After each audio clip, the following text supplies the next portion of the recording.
Vous nous suivez sur Africa 24, Madame, Monsieur, bonjour et bienvenue dans ce nouveau numéro de décryptage.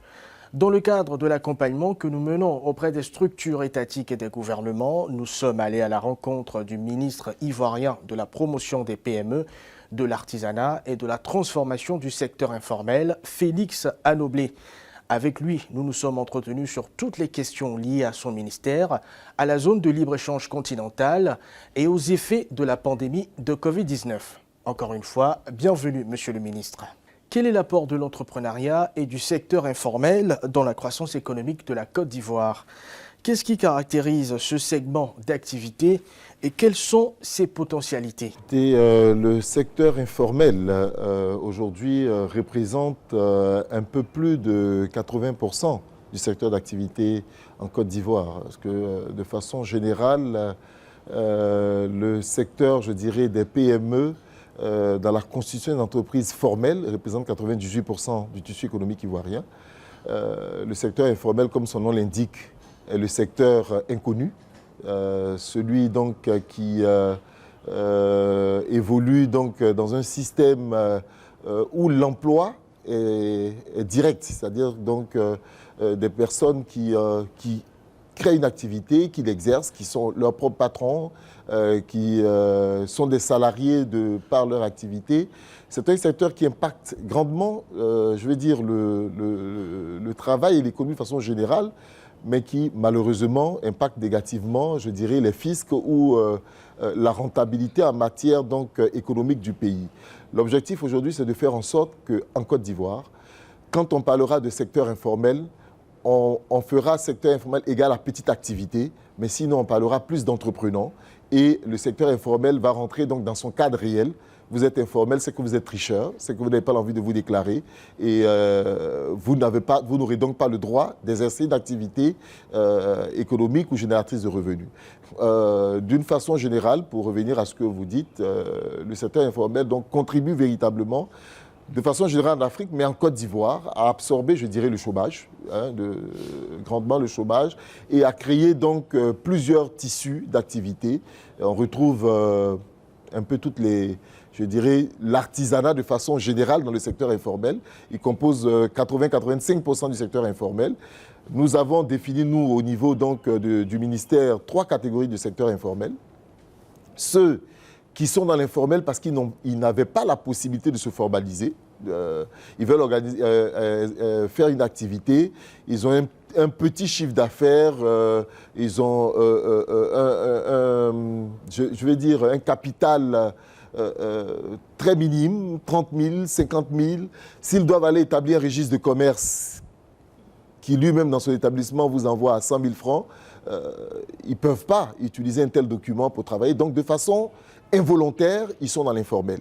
C'est vers ceux-là qu'est parti donc le statut de l'entrepreneur qui, lui, est gratuit, qui vous donne un document qui est identique que le registre de commerce, qui a les mêmes avantages que le registre de commerce, mais qui est un document gratuit. Donc vous n'avez plus de raison de ne pas vous formaliser, de ne pas avoir ce document. Vous avez en fait une deuxième catégorie de personnes donc, qui sont dans le secteur informel, qui sont donc des entreprises d'une certaine taille, qui travaillent, qui sont déclarés ou à la commune ou à la région, ou même au niveau même de l'impôt synthétique, mais qui sont des petites activités qui n'arrivent pas donc véritablement à achever leur formalisation, c'est-à-dire comptabilité, suivi donc de l'activité, bancarisation et tout. Et donc, d'une façon ou d'une autre, même déclaré quelque part, reste à 70-80% dans l'informel. Et puis vous avez la troisième catégorie qui sont des personnes qui exercent une activité correcte, qui peuvent se déclarer, qui ont les moyens de se déclarer, mais qui préfèrent rester dans l'informel parce qu'ils ne veulent rien payer à l'État, parce qu'ils veulent tricher et que j'appelle donc, entre parenthèses, l'informel des fraudeurs qui, eux, n'ont pas le problème de formalisation, mais qui ont envie de rester dans le secteur où ils sont pour pouvoir mieux tricher. L'e-commerce est un secteur d'activité en pleine croissance. Comment les opérateurs économiques qui investissent dans ce domaine peuvent améliorer les services du commerce en ligne? Alors aujourd'hui, vous savez que le commerce, de façon générale, les populations, entre parenthèses, avec la digitalisation, commencent à devenir un peu, je dirais, paresseux. entre griffes, on serait heureux d'être chez nous à la maison, de tout commander et d'avoir tout à la maison. Donc déjà le e-commerce qui se développe est très important parce que pour nous ça permet la création de nouveaux emplois, des emplois de livreurs qui font partie donc du segment de la poste investir dans ce domaine pour certaines donc, entreprises serait donc permettre de pouvoir rapprocher, sinon digitaliser le commerce et dans certaines branches d'activité, je dirais comme l'artisanat, où vous n'avez pas la possibilité à travers le métier que vous faites de pouvoir avoir un grand showroom ou un magasin parce que vous n'avez pas les moyens d'avoir suffisamment de marchandises pour prendre en charge un grand magasin et tout. Le e-commerce devient donc une vitrine très importante qui permet à n'importe quel petit artisan qui exerce une activité, qui produit quelque chose, de pouvoir se mettre en ligne et de pouvoir vendre, et je vais dire encourager la création donc, de lignes e-commerce permettra donc à tout le monde de pouvoir entrer dans le commerce, mais permettra aussi aux clients de façon générale de travailler à vendre, mais aussi à acheter sans se déplacer. Mais la chose la plus importante avec le e-commerce, c'est de freiner la manipulation, je dirais donc, des fonds. Aujourd'hui, on est plus habitué à tout acheter en espèces.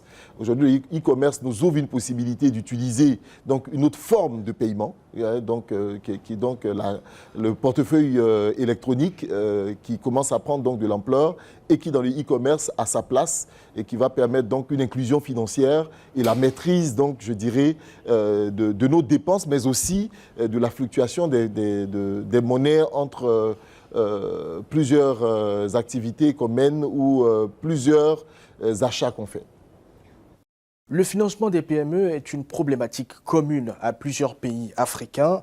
En Côte d'Ivoire, quels sont les mécanismes mis en œuvre pour mieux soutenir les PME dans leur quête de financement ou d'appui technique? Alors, le financement des PME fait partie de l'un des piliers importants du programme FENIS qui a développé la Côte d'Ivoire dans l'accompagnement des PME. Et nous avons en Côte d'Ivoire mis plusieurs mécanismes en place. Donc déjà, avant la Covid, le ministère a travaillé avec plusieurs institutions financières pour réussir à mettre en place donc, des lignes de crédit avec un taux, donc, un taux bas pour permettre aux PME, aux artisans de bénéficier de crédits pour leurs activités. Mais nous avons développé aussi donc, au niveau des microfinances des lignes de crédit au niveau de la Côte d'Ivoire avec le FAFSI qui permet aujourd'hui, donc, qui est dirigé par la Première Dame et qui permet de financer les activités des femmes partant donc de financement de 50 000 francs jusqu'à 5 millions de francs à ce niveau-là. Nous avons signé avec plusieurs banques, pour éviter de la publicité, sur place, nous avons 4 conventions avec des banques et des microfinances pour pouvoir financer jusqu'à hauteur de 100 millions de francs CFA les PME qui donc remplissent les conditions et qui acceptent donc de rentrer dans le jeu de la formalisation et du travail bien fait et de la formation aussi. Donc nous travaillons à l'accompagnement à ce niveau. Mais nous avons mis des mécanismes comme le fonds de garantie des PME en place qui aujourd'hui donc bénéficie d'une ligne de 10 milliards de francs et qui va donc bientôt bénéficier d'une deuxième ligne de 20 milliards de francs et avant donc fin 2022, le fonds de garantie donc va abonder 50 milliards de francs pour accompagner et garantir les prêts auprès des banques pour les PME. Dans le cadre de la Covid, nous avons mis en place, grâce au président de la République, son Excellence, le président Alassane Ouattara, un fonds de 150 milliards de francs CFA pour accompagner les PME dans le financement donc, de leurs projets et dans la résilience donc, face à la Covid et pour relancer les activités donc, des PME. Un autre fonds au niveau donc, du secteur informel, qu'on appelle le FASI, le fonds donc, de soutien du secteur informel, des acteurs du secteur informel, et qui est un fonds aussi d'à peu près 50 milliards de francs CFA, qui permettent d'accompagner le secteur informel. Et c'est un fonds qui évolue donc à 2 niveaux, dont un accompagnement comme prêt pour tous les acteurs du secteur informel, avec pour avantage, lorsque l'État vous accompagne, donc de vous formaliser automatiquement pour pouvoir bénéficier donc, de ce fonds d'accompagnement-là, qui est un fonds qui a été mis en place donc, dans le cadre donc, de la Covid. La zone de libre-échange continentale africaine est un vaste marché pour les entreprises en Afrique. Comment aidez-vous les entreprises à saisir les opportunités qu'offre ce cadre d'échanges commerciaux? Vous savez, la ZLECAf aujourd'hui a deux aspects.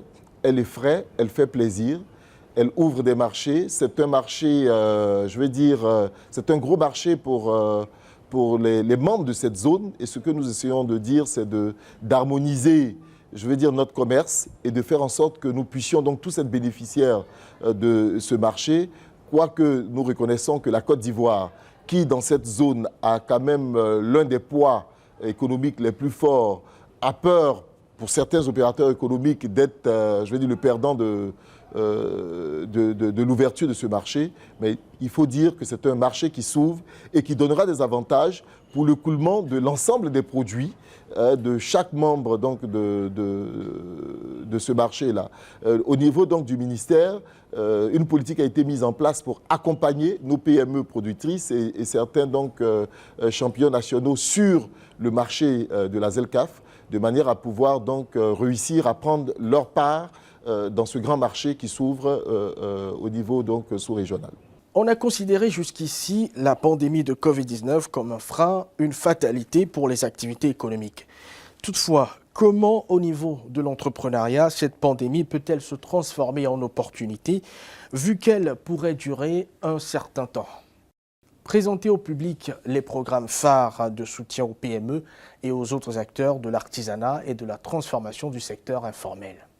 Alors, je ne pense pas je ne dis pas que, est-ce que je pense qu'elle se peut transformer en opportunité? Je dis qu'elle doit se transformer en opportunité. Vous savez, moi j'ai une maxime que j'aime bien, qui est une histoire que tout le monde connaît. Qui vous a dit qu'un malheur est un malheur et qui vous a dit qu'un bonheur est un bonheur? C'est un malheur qui nous est arrivé, un malheur qui, avant qu'il n'arrive, on avait des difficultés d'avoir du financement pour n'importe quelle activité bonne, influençable ou alors génératrice de revenus à fort potentiel. La Covid arrive, le marché financier s'ouvre, tout le monde s'effraie, tout le monde est prêt à financer, c'est un avantage. Maintenant, comment nous transformons cet avantage-là pour que nous puissions donc véritablement utiliser l'ensemble des fonds levés pour relancer l'économie de façon générale? Et comment nous réussissons à créer avec cette maladie des composantes pour se prémunir? Bien sûr qu'il ne faut pas donc organiser des suicides collectifs. C'est tout un marché qui s'ouvre, qui favorise la digitalisation. Aujourd'hui, nous avons appris à travailler en étant assis chez nous.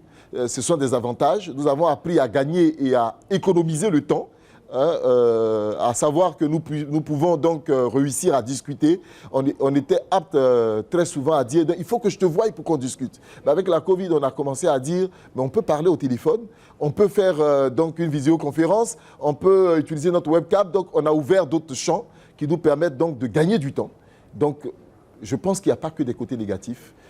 Tout ce qui nous arrive, il faut savoir positiver, il faut savoir relativer. Et donc, je crois que nous devons pouvoir réussir à transformer, je dirais, cette maladie, cette pandémie, en opportunité pour nous, pour réussir à faire des développements économiques à l'intérieur. Quel peut être l'apport de votre ministère pour une meilleure mise en œuvre de la stratégie nationale de développement visant in fine la transformation structurelle de la Côte d'Ivoire? Vous savez, il ne pourra jamais avoir de transformation structurelle de la Côte d'Ivoire sans PME. Donc nous pensons, nous, au niveau du ministère des PME, que nous sommes le maillon essentiel de la transformation économique de la Côte d'Ivoire. Les PME, c'est dans tous les domaines d'activité. PME artisanale, PME agricole, PME commerciale, c'est dans tous les domaines d'activité. Créer une richesse propre aux nationaux, ce n'est nulle part qu'avec les PME. Nous pouvons avoir de grandes entreprises en Côte d'Ivoire qui vont influencer l'économie, le PIB et tout, mais ce sont des grosses entreprises qui appartiendront obligatoirement à la finance internationale, donc je dirais aux opérateurs économiques et investisseurs d'ailleurs. La seule façon d'amener la richesse Et pour paraphraser et parler du programme du président de la République, Alassane Ouattara, la seule façon de partager la richesse et d'avoir une Côte d'Ivoire solidaire, c'est de développer les PME, c'est de transformer le secteur informel pour que tous ceux qui sont à l'intérieur, qui ne sont pas des entreprises négligeables, deviennent des micro-entreprises, des moyennes entreprises, des petites entreprises, et qui puissent influencer l'économie de la Côte d'Ivoire. La seule façon de changer et de réussir à transformer l'économie de la Côte d'Ivoire, c'est d'organiser les PME, c'est de travailler fortement à organiser les artisans, c'est de les structurer, c'est de les accompagner. Donc, il ne pourra pas avoir, je dirais, de développement économique, de boom économique de la Côte d'Ivoire, véritable, de la Côte d'Ivoire profonde, sans les PME. C'est pourquoi nous disons au ministère de les PME, si le développement de la Côte d'Ivoire s'est fait par l'agriculture, sa transformation économique et, je dirais, son développement futur ne se fera qu'avec les PME compétitifs et organisés. Comment l'Afrique peut-elle, de manière générale, booster l'entrepreneuriat des jeunes? L'Afrique, d'abord, doit savoir qu'elle a l'obligation d'aujourd'hui de mettre ses jeunes au travail. Aujourd'hui, 70% des Africains sont jeunes. Et nous avons une obligation de penser à la création d'emplois vraiment à grand nombre pour nos jeunes, de manière à ce qu'ils n'explosent, qu'on n'ait pas une explosion du chômage bientôt qui va nous créer plus de problèmes au niveau donc, de la société africaine. Et donc c'est d'abord une obligation pour nous. Et comment réussir cela? Nous avons un avantage, je veux dire, énorme, de façon générale en Afrique, mais je dirais en Côte d'Ivoire en particulier, c'est que nous avons beaucoup à transformer. Nous avons plus à transformer pour vendre que, je dirais, à recevoir. Aujourd'hui, la première chose que nous devons savoir, c'est que nous avons nous-mêmes un marché. Comment nous réussissons de façon localement à consommer ce que nous produisons. Nous avons tendance à regarder un peu l'extérieur pour acheter ce que nous produisons, mais nous oublions que nous sommes nous-mêmes un marché, mais un marché de consommateurs qui consomment tout ce qui vient de très loin. Donc, réussir à faire en sorte que nous puissions regarder déjà devant nous, nous amènera donc à développer ce que nous faisons, parce que nous avons un marché de 300 millions quand même de consommateurs, c'est important, et c'est un marché qui peut se développer avant de s'étendre vers le marché extérieur. L'Afrique a tout à gagner, à développer donc son potentiel, mais ce potentiel ne peut se développer qu'avec les jeunes, qui ont beaucoup, je dirais, à revendre en termes donc de technologie, de start-up et tout. C'est comment nous réussissons donc à lever des fonds pour les encadrer, pour les accompagner. C'est le défi qui se présente à nous et je crois que nous avons tout pour le faire et je crois aussi que nous réussirons à le faire. Et enfin, dernière question, Monsieur le Ministre, comment une chaîne comme Africa 24 peut-elle être encore plus efficiente dans l'accompagnement des gouvernements africains? Alors je dirais Africa 24, merci d'être là. Vous n'auriez pas été là, il aurait fallu vous inventer. Quand on regarde toutes les grandes chaînes, je dirais de façon, les grandes chaînes dans le monde, on est fiers de voir qu'on a une chaîne qui s'appelle Africa, une chaîne africaine qui travaille donc à valoriser l'Afrique. Mais je dirais vous avez un grand rôle à jouer. Et le premier des rôles, c'est d'amener les Africains à prendre confiance, à avoir confiance en eux-mêmes, à avoir confiance en ce qu'ils font et à se dire qu'ils peuvent prendre leur place dans le tissu économique mondial et qu'ils peuvent être, ils sont le relais de demain. Et pour être le relais de demain, il faut préparer cela aujourd'hui et qu'il faut que donc les Africains apprennent, je ne dirais pas à consommer seulement Afrique, mais à consommer Afrique et à voir comment nous pouvons, de façon générale, être complémentaires qu'à vouloir tout faire tous. Quand on regarde en Afrique, on a un pays qui développe l'énergie, un autre pays peut développer le transport, un autre pays peut développer autre chose pour qu'ensemble nous puissions donc être complémentaires, que de vouloir tous faire la même chose, au finish nous ne faisons rien et nous n'avançons pas. Et je crois que votre chaîne peut jouer un grand rôle de sensibilisation à ce niveau-là, que ce soit au niveau des États, au niveau de la jeunesse comme au niveau de la masse populaire, vous avez un gros rôle à jouer pour permettre donc à l'Afrique de prendre conscience de son importance dans le tissu mondial.